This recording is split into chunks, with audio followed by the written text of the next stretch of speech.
Commençons d'abord par le Connect Tool et son petit frère, le Connect, qui sont des outils très simples qui permettent, comme leur nom l'indique, simplement la connexion entre des composants. Donc une fois que vous êtes passé en mode composant, donc que vous êtes par exemple en mode vertex, en mode edge ou en mode multi, vous pouvez l'envisager. Donc ici, en passant dans un premier temps en mode vertex, je sélectionne deux points et simplement ici avec Shift bouton droit pour aller chercher les tools, je fais simplement une connexion entre ces deux composants.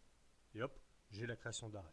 Ça marche bien entendu entre arêtes aussi. Donc si je prends deux edges ici et que je les connecte, par exemple en réappuyant sur G qui est le repeat last, qui permet justement de répéter l'opération, je peux à ce moment-là recréer une arête. C'est vraiment basique. Alors il y a une variante un petit peu plus riche, qui est donc le frère aîné du Connect, qui est le Connect Tool. Si je fais un Shift bouton droit, j'ai ici l'outil. Il est également présent dans la Modeling Toolkit. L'avantage de la Modeling Toolkit, c'est qu'il vous montre tout de suite les options.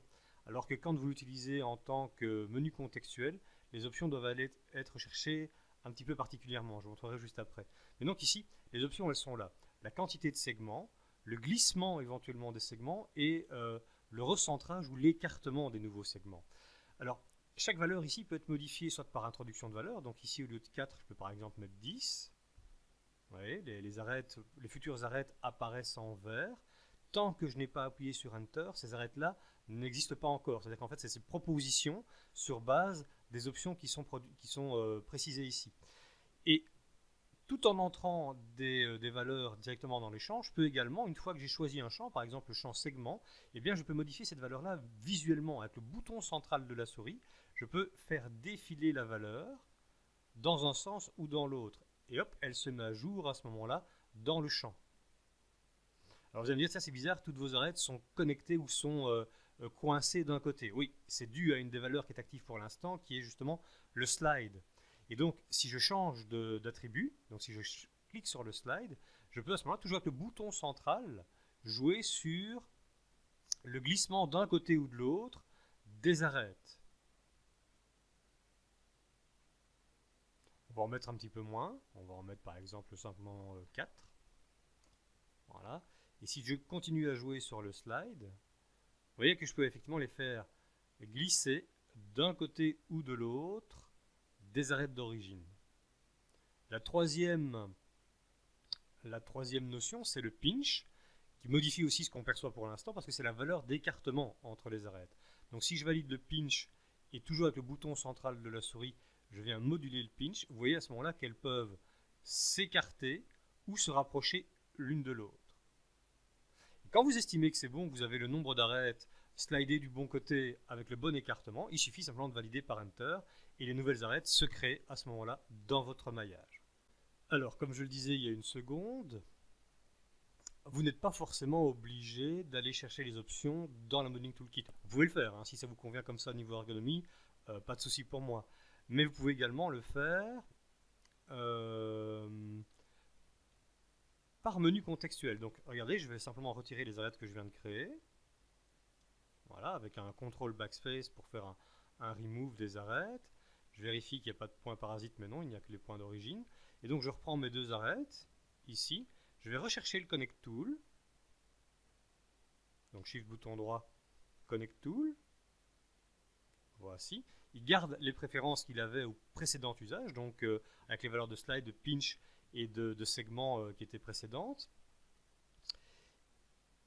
Et au lieu d'aller les chercher ici, ce qui va fonctionner, je vais par exemple aller chercher le menu contextuel qui permet de modifier les options d'un outil.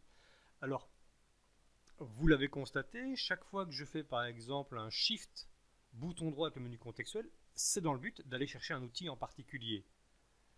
Et bien, quand vous avez besoin des options d'un outil qui est déjà actif, à ce moment-là, c'est Shift Control bouton droit. Et regardez, si je fais Shift Control bouton droit en ayant l'outil Connect actif, Shift Control bouton droit, j'ai à ce moment-là les arguments, les facteurs principaux, les options principales de l'outil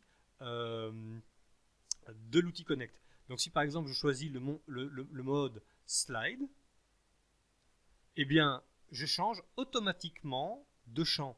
Et donc avec le bouton de la souris, le bouton central, je peux à nouveau moduler. Imaginons que je veuille accéder cette fois-ci à la quantité de segments, Shift, Ctrl, bouton droit, et là je fais par exemple Segment, et à ce moment-là mon bouton central sert à gérer la quantité de segments que je souhaiterais.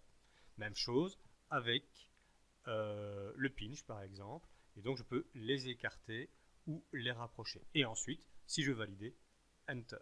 Donc, à vous de voir à quel endroit vous voulez changer d'option. Parce que quand vous allez travailler par exemple sur une zone de votre écran qui est située ici, ça sera parfois un petit peu laborieux effectivement d'aller chercher les options qui sont là. Ça va? Donc attention, quand vous êtes en mode Connect, forcément si quelque chose est sélectionné, si vous recliquez sur le bouton, il a tendance à reproposer, hein, c'est logique. Donc ici je vais faire Escape, ou je vais faire Q, et ensuite un CTRL Z pour revenir en arrière, pour retirer celle-là. Alors là où le Connect peut s'avérer puissant, c'est dans le contexte où vous allez sélectionner des arêtes qui seraient en mode ring, donc des arêtes qui seraient parallèles entre elles. Donc ici, si je sélectionne un ring, donc vous vous souvenez, hein, Shift double-clic sur la deuxième arête proche, en parallèle, je sélectionne à ce moment-là toutes les arêtes qui sont situées en ring, donc en anneau autour du maillage, et à ce moment-là, si j'active mon Connect Tool, là, ça devient puissant parce que directement, je peux rajouter des edge loops, un tout petit peu comme l'autre outil Insert Edge Loop. Je peux rajouter des edge loops là où j'en ai envie. Et comme effectivement, tout ça est paramétrable avec, par exemple, la quantité de segments, bouton central, et ensuite, bon, on va peut-être en mettre 2 ou 3, comme ça aura plus d'intérêt que l'outil Insert Edge Loop Tool. Donc ici, je reviens à Shift Control, segment 3. Et donc à ce moment-là, je peux décider de les rassembler en les rapprochant et ensuite de les slider pour les mettre d'un côté ou de l'autre. Toujours avec le bouton central. Et donc quand je suis bon, hop, je valide avec Enter.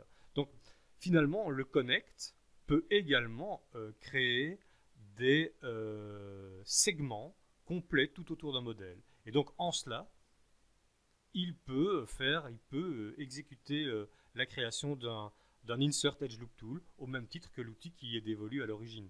Donc c'est pour ça que le Connect dispose d'options intéressantes en interne. Ok pour le Connect? On passe à la suite avec le Multicut.